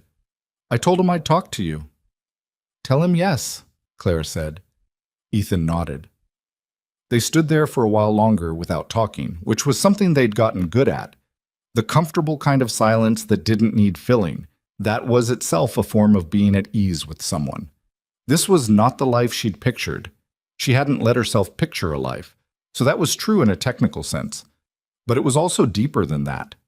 She could not have imagined, from the vantage point of a hardware store in Hannibal, Missouri, something that looked like this, that felt like this. The combination of difficulty and rightness, the work that exhausted her and the place that restored her, the man beside her who was imperfect in all the specific ways that happened to be compatible with her own imperfections, the people she'd gathered around her who were doing things they were capable of and knew it. The light was fully up now. Below them in the barn, she heard Tommy start talking to the horses again, and then the particular sound of harness coming off its hook, and then the sound of the ranch waking up into another ordinary day. She pushed off the fence post. "I need to get the morning batch started," she said. "I know," Ethan said. She went back to the house, to the kitchen, to the cast iron range that she knew now as well as she'd ever known anything. She built the fire the way she'd learned to build it in the first week. Dryer pieces at the bottom, patience with the flue, the fire coming up steady and even and reliable. Outside, the ranch was moving. The day was beginning. There was work to do, and she was going to do it, and that was enough. It had always been enough. She just had to come far enough from home to find the place where it was finally true.